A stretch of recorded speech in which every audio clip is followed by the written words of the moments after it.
कल आऊंगी। कहानी है रामपुर गांव की, जहां मर्द महिलाओं को हमेशा नीचा दिखाने का प्रयास करते हैं। अरे अभी तक खाना नहीं आया क्या? मुझे एक और शादी करने की जरूरत है। नहीं जी नहीं, ऐसा मत करना, वरना मैं कहाँ जाऊंगी। खाना लेकर मैं अभी आई जी। गांव के पंचायत में भी फैसला हमेशा औरतों के खिलाफ ही होती है। मैं जो फैसला सुनाता हूँ वो भगवान की आज्ञा होती है। इस लड़के ने अपने मन से शादी करके अच्छा नहीं किया। लड़के को घर भेज दो और इसकी शादी इसकी जाति की किसी लड़के से करवा दो। लेकिन ये लड़की, इसे तो गांव के बाहर निकाल दो। नहीं नहीं जमींदार साहब, ये क्या बोल रहे हैं? ऐसा नहीं हो सकता। मेरी बेटी मासूम है, इसे अच्छे बुरे की समझ नहीं है। अरे कहाँ जाएगी ये बेचारी? कहाँ जाएगी? इतनी चिंता है तो पूरे परिवार का गांव निकाला कर देते हैं। बेचारे पूरे बसे बसाए परिवार को गांव छोड़ना पड़ता है। चाहे जो हो, अगर बेटियों को कंट्रोल नहीं कर सकते तो गांव में रहने का कोई मतलब नहीं है। यहाँ औरतों को दब कर रहना होगा। कोई भी अपने हिसाब से कुछ नहीं कर सकता, सब ईश्वर की मर्जी से ही होगा। तभी गांव का एक आदमी दौड़ा दौड़ा आता है। सरपंच साहब, जमींदार साहब, वो कालिया है ना, उसकी बेटी पढ़ने के लिए शहर जा रही है। अच्छा, ये कब हो गया? और कालिया की हिम्मत कैसे हो गई ऐसा करने की? लेकर आओ उसे और उसकी बेटी को। बस फिर क्या था, हाजिर हो जाते हैं कालिया और उसकी बेटी सरपंच के सामने। और कालिया, ये क्या सुनने में आ रहा है? बेटी को इंजीनियर बना रहा है तू? और ये बता, गांव में तो स्कूल नहीं है, फिर कहां से इतनी क्लास पास कर गई तेरी बेटी? राधा, जो कालिया की बेटी है, उसे लगता है कि सरपंच उसकी तारीफ कर रहे हैं। पूरा गांव सरपंच जी, मैंने ऑनलाइन पढ़ाई की है, डिस्टेंस लर्निंग से। सभी में मैंने अच्छे नंबर पाए हैं, जिसे देखते हुए शहर की इंजीनियरिंग कॉलेज में मुझे स्कॉलरशिप मिली है। वाह जी वाह, क्या होती है ये? पहले तो ये बताओ, फिर आगे की बात करते हैं। राधा की बात सुन रहा था और राधा बोलते जा रही थी। तो ऐसे मैं फ्री में एक अच्छी शिक्षा लेकर गांव में जो कुछ परेशानियां हैं, जैसे बिजली, पानी और इंटरनेट जैसी समस्याओं के लिए काम करूंगी। मैं गांव को शहर से जोड़ने के लिए पुल का निर्माण करवाने का प्रस्ताव रखूंगी। मुझे पूरी उम्मीद है कि जल्द ही हमारा गांव भी तरक्की की राह पर चल पड़ेगा।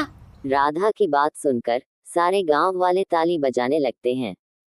सरपंच को तो समझ में नहीं आता कि वह क्या करे। चुप रह नादान लड़की, गांव के खिलाफ जाने के लिए तुझे गांव से बेदखल कर दिया जाएगा, वो भी पूरे परिवार के साथ। और हाँ, अगर ठीक से गांव में रहना चाहती है तो ये पढ़ाई लिखाई छोड़ दे।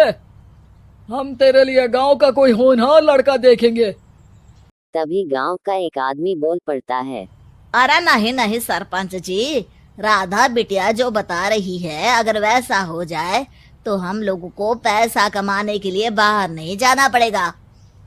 हाँ जी, और ना ही कोसों दूर पानी के लिए भटकना पड़ेगा। हमारे बच्चे भी अच्छी पढ़ाई कर सकेंगे और आगे बढ़ेंगे, ना कि हमारी तरह खेती करते बैठेंगे। क्यों गांव वालों, राधा बिटिया का साथ देना चाहिए ना। सरपंच देखता है कि गांव राधा के साथ है तो वह चुप हो जाता है।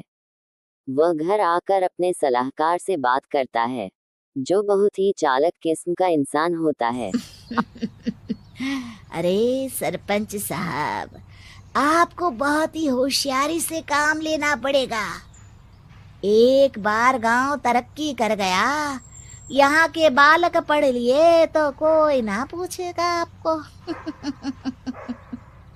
और फिर ये जो बेटा और बेटी है ना आपके, इनको भी आम लोगों की तरह ही जीवन जीना होगा। हाँ, लेकिन करे तो क्या करे? वो ना आप मुझ पर छोड़ दीजिए, बस मैं जैसा बोलूं करते जाइए। अगली रोज सुबह जब गांव के लोग सोकर उठते हैं, राधा के घर के बाहर और साथ हुए लोग जो राधा को सपोर्ट कर रहे थे, उनके घर के बाहर लाल रंग से कलाउंगी लिखा हुआ था। कलाऊंगी? यह क्या होता है? अरे यह तो खून से लिखा है, लगता है कोई भूत प्रेत या चुड़ैल का साया है। चलो सरपंच जी के पास चलते हैं। सभी सरपंच जी के पास जाकर सारी बात बताते हैं। अरे ये तो बड़ी मुश्किल की बात है। चलो मैं एक बाबा को जानता हूँ, उन्हें बुला लेता हूँ। सरपंच बाबा को लेकर घर के बाहर जाता है। ओहो, तो ये वो चुड़ैल है जो उन लोगों को निशाना बनाते हैं जो गांव को बदलने का सपना देखते हैं। वो गांव को ऐसे ही संपन्न देखना चाहती है। वो नहीं चाहती कि कोई बाहरी यहाँ का कायाकल्प करे। क्या तुम लोगों में से किसी ने गांव को बदलने की सोच रखी है? अभी राधा की माँ रोते रोते आती है। मेरी राधा घर से गायब हो गई है। अरे कोई तो बचाओ, मेरी बच्ची कहाँ गई?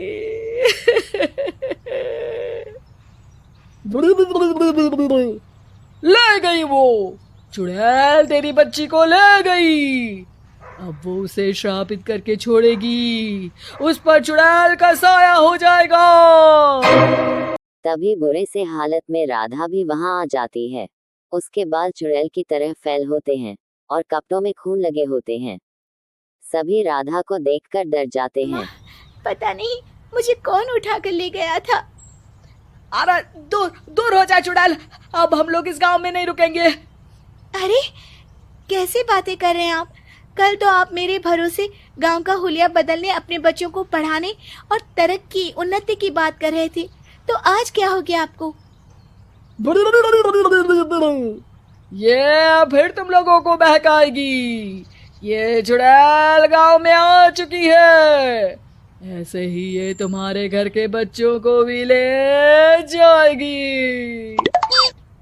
गांव वाले राधा को गांव से बाहर निकाल देते हैं। उसके माँ बाप रोते रहते हैं, लेकिन गांव वाले नहीं मानते। मैं भी अपनी बहन के साथ गांव के बाहर रहूंगा, लेकिन वो पढ़ाई नहीं छोड़ेगी। वही सरपंच के घर पर सलाहकार कहता है। देखा, सांप भी मर गया और लाठी भी नहीं टूटी।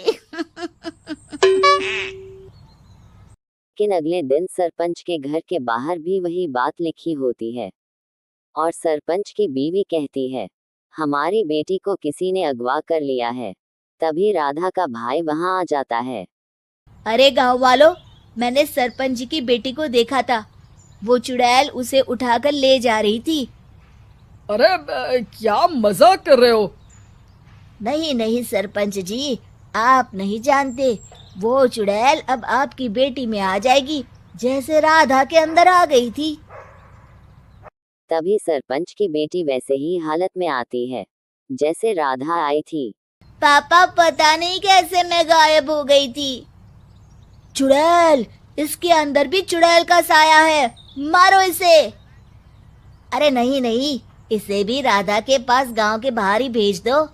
अरे चुप रहो, मेरी बेटी कहीं नहीं जाएगी और चुड़ैल बुड़ैल कुछ नहीं होता है।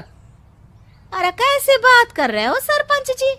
आप तो बोल रहे थे कि आपका फैसला भगवान का ज्ञान होता है, तो अपने पर बात आई तो अब आप ऐसे बोल रहे हैं।